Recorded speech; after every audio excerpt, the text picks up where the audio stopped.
Thank you very much and welcome back to Solutions Barabarani. Remember, as we promised, we are joined by Josiah Adiema. Adiema, an advocate for change and a debater, a person who has been organizing debates in the country and beyond, including Uganda, South Africa, just creating platforms for people to air their views and their opinions about issues affecting them directly or indirectly. Thank you very much, Josiah, and welcome.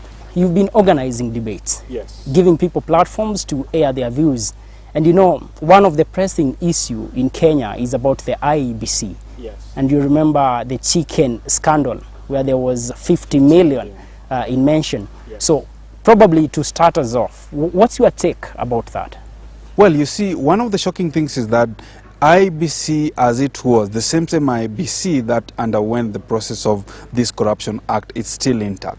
There have been various calls for it to be disbanded, but have they come out to the fore to even explain to the nation why that happened, or if it didn't happen, and how all that allegations, whether it's true or no?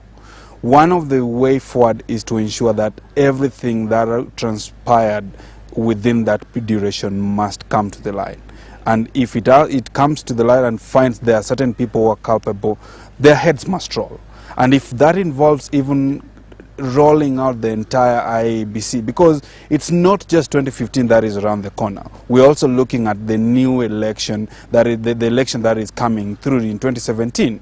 But how do we make a body credible for that kind of an event? You see, you've talked about credibility and yes, all that. You do organize debates, yes, especially here in Kenya, with university students, with high school students. Yes. What's their take about this pressing issue? Because remember, this was taxpayers' money. Yes. Yeah. It's quite shocking when you hear the arguments from the students and both high school at high university levels. They're wondering if there is a stopgap measure that will ever be done to ensure that this stops. In their debates, they are saying that this is something that is synonymous with each and every transaction that the government does, but they're wondering, where does the buck stop? Does it stop with the people who have been mandated to head these institutions, or do we click on the opportunities or the loopholes that we have therein to ensure that we maximize on them and eat the public public fund?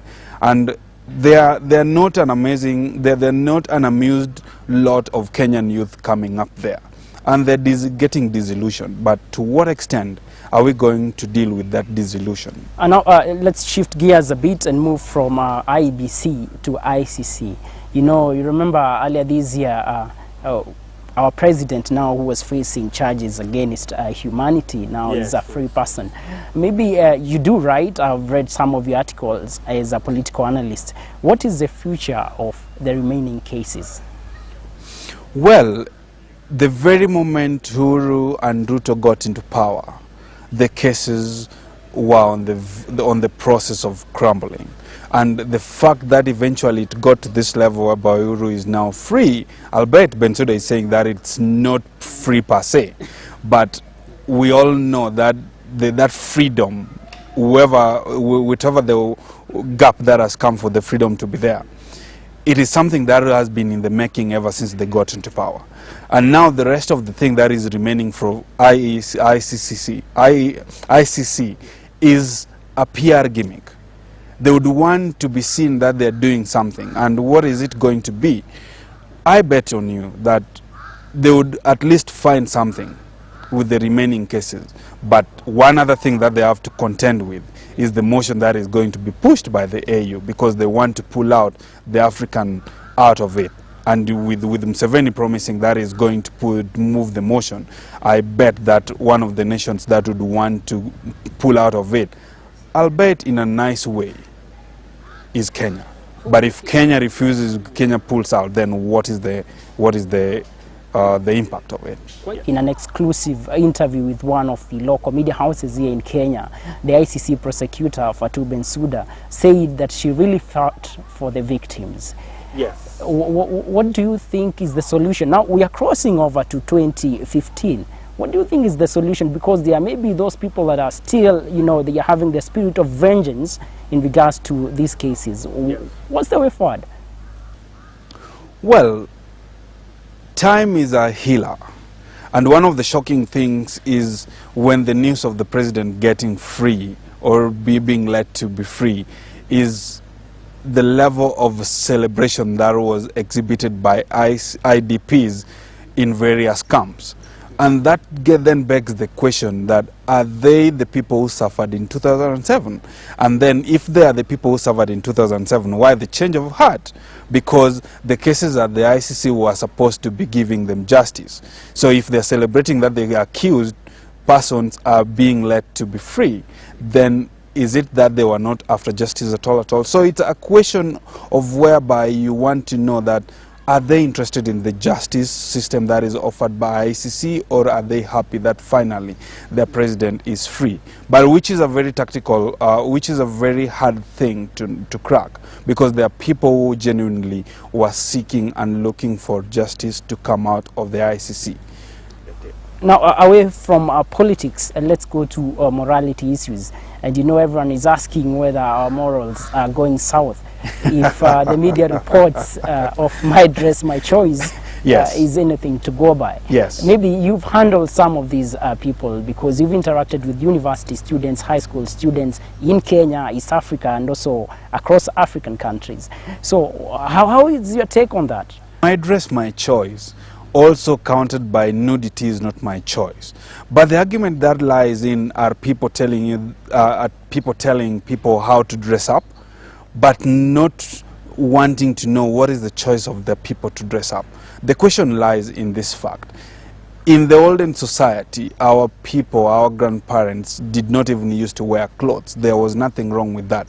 I have a photo of my mother wearing a very short miniskirt, but it didn't affect the society back then. But do we have to say that today people can determine for people what kind of dresses to wear, and we let it go at that level and say that, oh wait, I like your suit, and if I don't like your suit, then I have the right to undress you? That is not right. We have to let people do what they want without necessarily saying that this is affecting me. In the debates with the university students, I remember when I went to debate in Namibia and in South Africa, the level of dressing is what in my level I would consider scanty, but the level, the society where I went to does not condone you judging somebody on the basis of their dressing, because you look at people in terms of what do they have in their mentality, in their capability to hold conversations and to make worthwhile decisions, not in form of dressing and everything else. Walking along our streets. Before we bring this conversation to an end, yes, you know, there was a very disturbing story earlier this year that was done exclusively by one of the local media houses, yes, and it was touching on churches and religion. And, you know, the story about the so-called Prophet Kanyari. And, yes. The scandal surrounding his church. Yes. Because now there seems to be a very thin line between a certain church and a cult. And where do you draw the line between this? Well, in the Kanyari scenario, you'd ask yourself, who do you blame?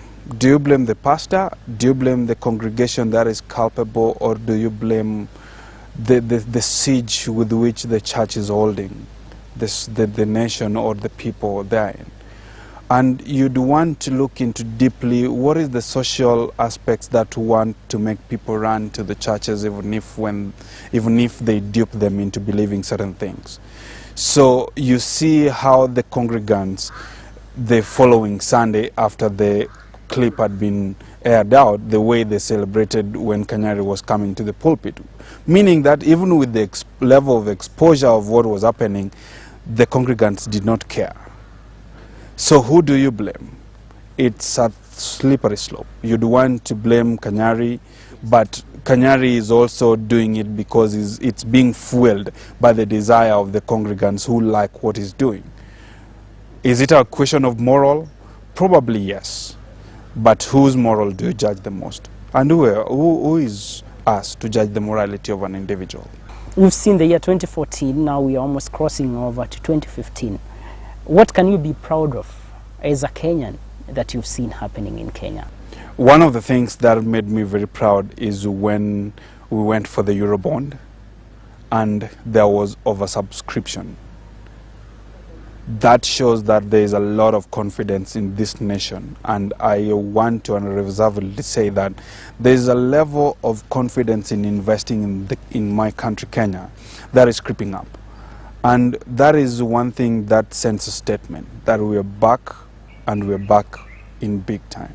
What did you see that did not go well with you, and how would you like it to be sorted out?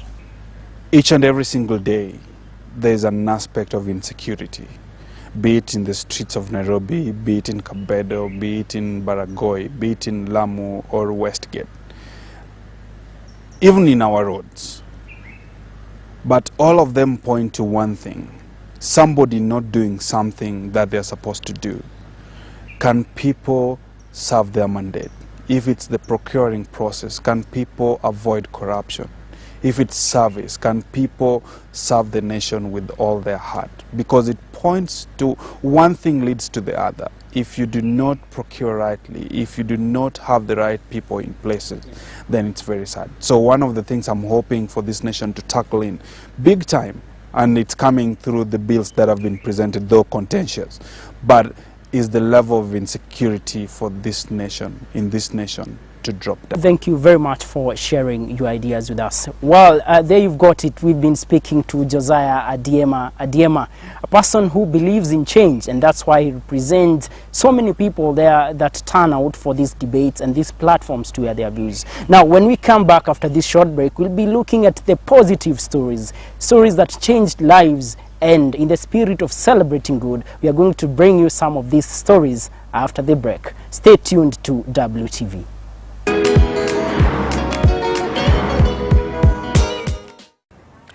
Well, despite the negative stories that happened in 2014, we have the positive side where Kenyans are generally passionate people, and this passion is brought about by the way they smile and laugh, the way they walk, and also through their silence. Now, when one is passionate about something, I think there is nothing that can limit him or her to exude this passion.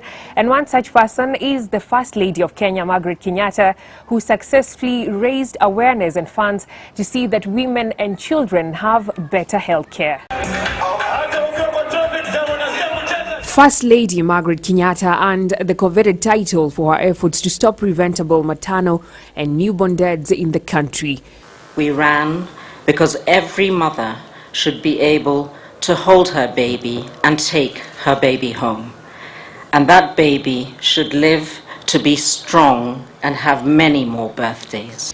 She was selected for creating awareness and raising funds to see that women and children are sheltered under good and affordable health care. She participated in the 21-kilometer inaugural marathon of the Beyond Zero campaign in Nairobi to see that every baby lives to be strong and enjoy more birthdays. From the bottom of my heart, for Kenya, all of you, thank you.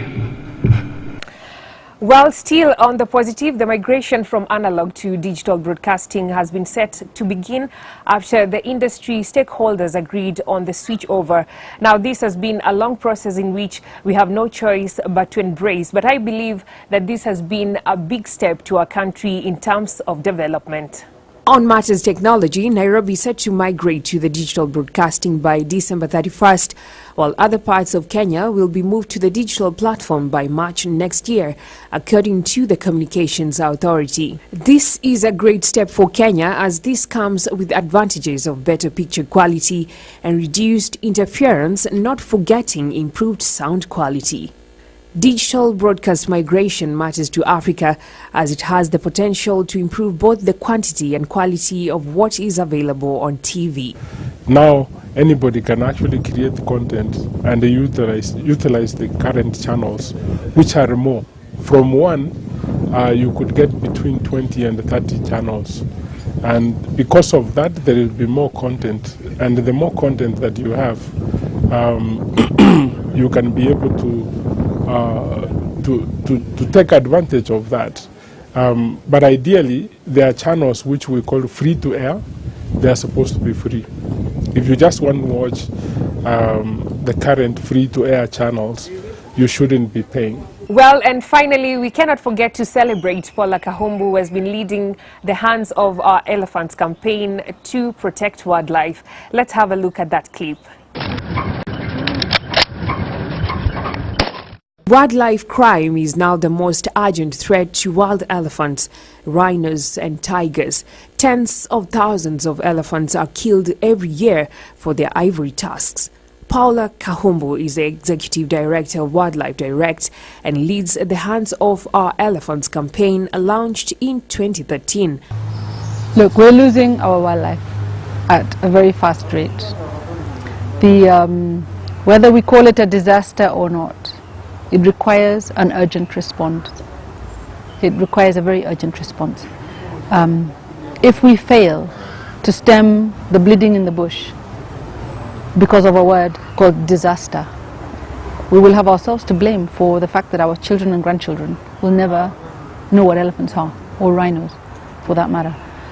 She has devoted her life to saving African wildlife and in bringing together Africans from all walks of life to stand up for elephants and wildlife. Elephants are being poached, rhinos are being poached, lions are being killed. We're losing many species of our wildlife. And we need to respond at a rate faster than the rate at which they are being attacked and killed.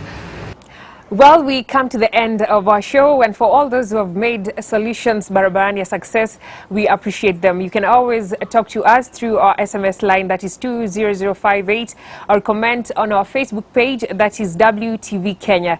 I've been your host, Agnes Maina. Have yourself a Merry Christmas.